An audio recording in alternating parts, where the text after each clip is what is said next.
If you have served this country, maybe you're currently serving this country, let me ask you this question. Do you think it's something that we should be open to when it comes to allowing illegal immigrants to earn citizenship by joining the armed forces?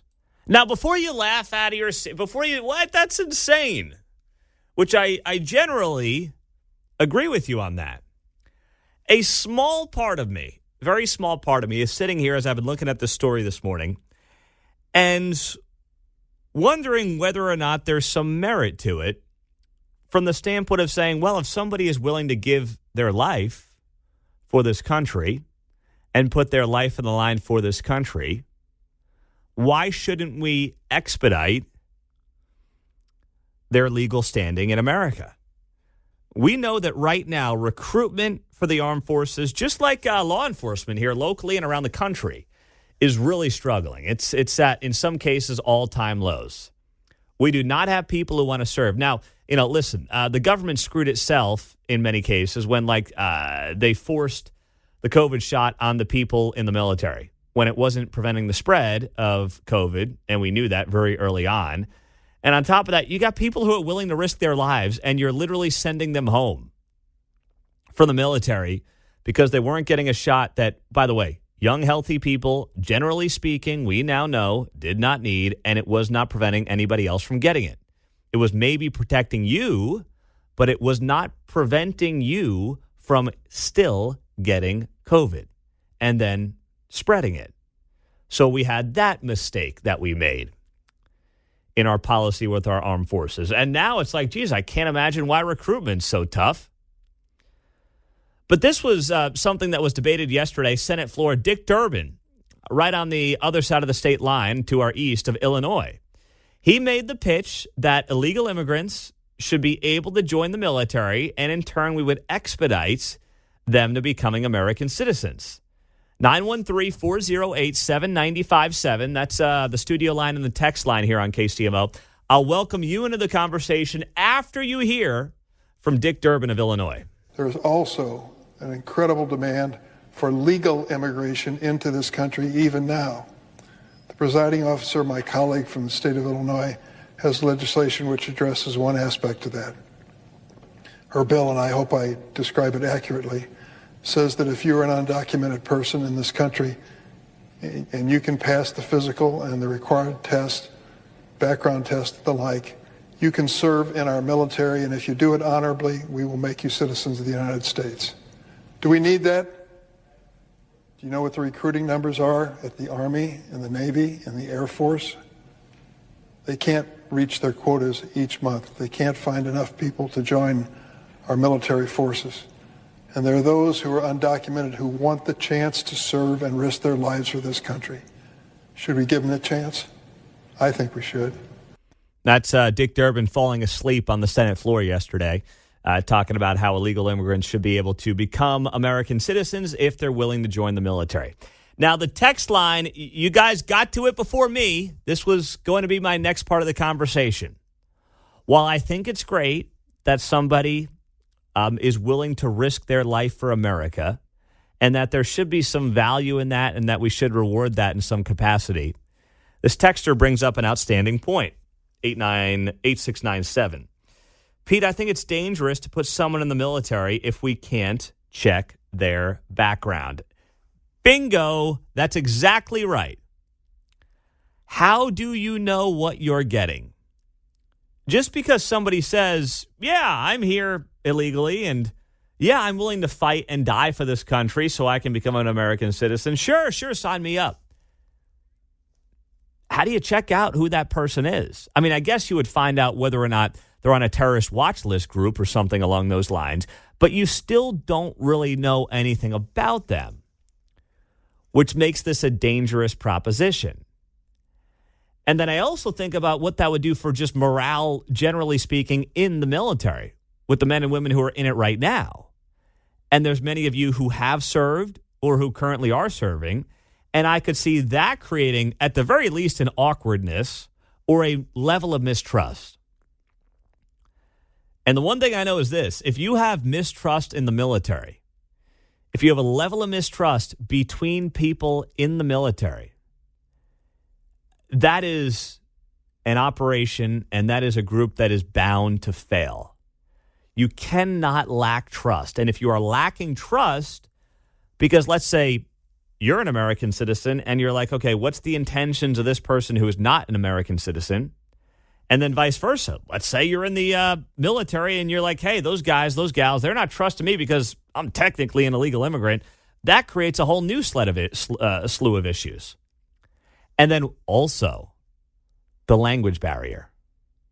I know that America is a melting pot. I get it. I think that's great. But still, the language of the country is English. We can be and we should be a melting pot. That's what's made America great. But we also want a country that assimilates to American values. And at the very least, the language that we go by in this country, and that's English. So how does that work? I'm not saying illegal immigrants don't know English. Many of them do. But damn, you better make sure it's good so you know what you're doing if you were to go into the military. 913-408-7957. Pete, welcome refugees into the military. Holy Sleeper sells Batman. Yeah, that's exactly right. That is very well done on the text line. Also, we've got this here. Going through some of your texts here. Pete, this has been going on for a while. I had at least 3 people that were from Mexico who could not speak English in my basic training class. They were not American citizens. Now, how would that work? So you're telling me on the text line this has been going on? I mean, not speaking English is almost different from, or is very different from not being American citizens, obviously. But that's something to me that, listen, I'm just looking at it from afar and saying this has too many problems. While at its core, I would appreciate anybody willing to die for this country, even if they're not an American citizen. Once you start looking under the hood, so to speak, and unwrapping this thing, you have got yourself a ton of problems. 913-408-7957. Let's go to you on the phones. Keep the conversation going. Head up north. Victor's waiting patiently in Parkville. Hello, Victor. Good morning. Good morning, Pete. Yeah, definitely have a couple opinions. My first one is if Dick Durbin's for it, I'm against it. Yeah, well, that's about all you right need to know. The if the Illinois senior senator is in favor of it, it's probably one of the worst ideas you could possibly think of. He's a nut job. Yeah. Anyway, go ahead. Yeah, that's yeah. Don says it the best. That Donald, not the other Don. The other thing is, there are many people who have checkered pedigrees, shall we say, who have served our nation and have received their citizenship. However, these are individuals who have lived here for an extended period of time. This is an excellent opportunity for all those dreamers who came here as children who now want to earn their citizenship, go on, get a college education, and become those great Americans that their parents wanted them to be. Somebody who just crossed the border, who has a hard time with the language of God knows what history, what country, any one of the 200 and some odd nations, I don't want to give him a loaded rifle and put him in a room full of other people. No, absolutely not. The dreamers, that's a great point, though, Victor. This opens up maybe opportunities for the dreamer kids. Absolutely. And, I served with a guy who was actually Filipino. And so he was a Philippine national, and so that just shows sometimes we are willing to go outside of our nation's borders to our allies and allow our allies, immigrants, to serve with our country to gain dual citizenship because they like what we have. Mm-hmm. And we all have the same common goals as far as civilization, productivity, and that kind of a thing. But it's like you said it perfectly. If you don't know where these people are coming from and what their background is, the answer is no. Mm-hmm. It's not complicated. Mm-hmm. You wouldn't let him be a police officer, would you? No, that's well said. Smart call there, Victor. Very smart call. 913-408-7957. If you've served, as Victor just noted he has, you're currently serving, you've got kids in the military or anywhere in our armed forces, 913-408-7957. Is there any way that this makes sense. Victor brought up a good silver lining there potentially with Dreamers. But I can't see it going any further than that. We also have Tirade Tuesday, bottom of the hour on KCMO Talk Radio 95.7 FM. There's also an incredible demand for legal immigration into this country even now. The presiding officer, my colleague from the state of Illinois, has legislation which addresses one aspect of that. Her bill, and I hope I describe it accurately, says that if you're an undocumented person in this country and you can pass the physical and the required test, background test, the like, you can serve in our military, and if you do it honorably, we will make you citizens of the United States. All right, that was Dick Durbin, Illinois senior U.S. Senator, on the Senate floor saying, hey, we've got a shortage of folks who want to serve this country, and if you're an illegal immigrant, hey, we'll take you if you pass the physical test and you pass the background check. I don't know how you do that, by the way, if you're an illegal immigrant and no one really knows your background, but they'll take you in and then you can become a citizen. Good or bad idea? 913-408-7957. Frank in Lenexa is first up. Hey, Frank, what's happening? Hey, not much. No, absolutely not. Follow me on this. There's enclaves in this country with different immigration groups that are literally ran by Sharia law today, here. And there's a couple of guys I know a long time ago, Mexican guys, cool guys, but they always made a joke. And they always said, we're going to take this country over, you'll see, without firing one bullet. I'm just saying that these people, you don't know what they're up to, you don't know what their motives are, and it's very dangerous. Kick them out, mass deportation, go Trump. Okay. All right. Well, Frank making it very clear what he thinks. And by the way, Trump will never do that. He had 4 years to do it, never did it. So I wouldn't be holding out for that there, Frank. But listen, the tongue-in-cheek group of Latino men saying to Frank, we're going to take over the country. I mean, that to me is very different from, yes, what he's talking about, which is sleeper cells of terrorism in the country, which we know there are. I mean, the FBI's admitted there are those sleeper cells around the country. You get one or two of those guys somehow into the military, how does that play out? I don't know. Just a thought. Sean is on KCMO. What's up, Sean? Go ahead. Hey, good morning, guys. Hey, I just want to add a little information from back in the day. When I was in the Army in 2005, we had a program where they would take non-English speaking foreigners, if that can be said nowadays, and they would teach them English before the military would send them on to basic training.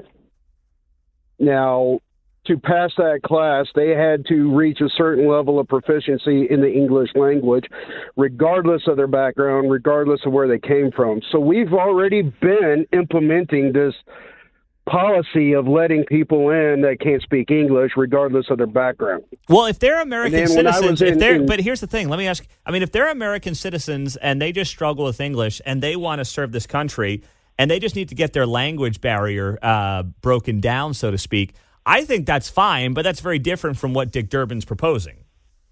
Right. And going back to what I just said, they were not U.S. citizens. Oh, okay. They weren't. They were just people coming here to be in the United States and find citizenship any way they can, in which, I served with a lot of them in Iraq and Afghanistan, and I can tell you some of those guys were actually more honorable than some of the guys that were natural-born citizens. It's interesting how that works, right? Right. Wow. Okay. So is this something then you're open to from Dick Durbin because of your experience? It's a double-edged sword because, like I said, some of the guys that fought their way to be U.S. citizens took our values, but then the people that were born, some of the guys that I served with that were in the military, that were natural-born citizens, grew on to be dirtbags. Yeah. They were dirtbags before they were in the military, they were dirtbags in the military, and they were dirtbags after the military. Mm-hmm. So it's not really a question, it's a statement. How do we prevent dirtbags from coming in our military and tainting the ranks? Yeah. That's the age-old question. How do you judge the character? Sean, thanks for the service, man. Appreciate it. Good points all around. Calvin in Leavenworth. Go ahead, Calvin. Hey, Pete. So I've been in for 20 years now. I spent about 7 years in recruiting, and there's already programs to allow people that want to legally immigrate into the military from foreign countries. Those programs already exist. What you're asking is to allow criminals, if you enter the country illegally, you're asking to allow criminals into the military, and that already stinks, in my opinion, because now instead of having to vet them, you already know they've already committed what crime. What's going to stop them from continuing? So I've been doing it for 20 years. Also, another thing I heard you say is, you're allowing people that want to die for our country. And let me remind you that if the incentive is citizenship, they're not necessarily going to be willing to sacrifice. You can't guarantee that they're going to get put in conflict and say, hey, you know what? True. This isn't what I signed up for. I signed up to be a citizen, not to take heat rounds. I'm out of here. So those are two big strikes for me. Great point, and I'm glad you noted that about the recruitment side, Calvin. And it sounds like that's something I'm learning here from a lot of the callers, which is that they already recruit you from other countries. They'll vet you, they'll do background checks. You can come here, join the military, and then work your way into citizenship. And if that's already a pretty prominent policy that we have, then there's no reason to go any further. For the reasons Calvin just noted. Great point. I got a minute. AJ in Blue Springs, it's all yours. Hi, Pete. Well, like the previous caller said, if you've got the green card and you're here, you're allowed to go into that program. But the problem you're going to run into with allowing this mass exodus from other countries into ours is the third world countries and doing backgrounds on them. When I was in Afghanistan, I worked in a detainment facility, had to do the backgrounds on who could be in what cell with who, because obviously not everybody gets along. And everything for their backgrounds was just blank.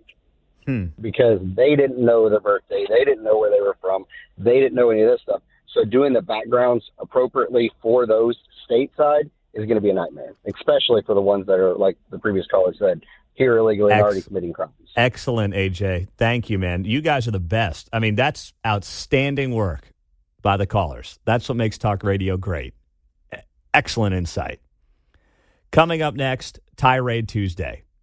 Whatever you want to rant on, the floor is yours for the next 10 minutes. Now, it's just me and Garner here. Mark and John are off today. So some of you like to call in last minute. If you got a tirade, start doing it now. 913-408-7957.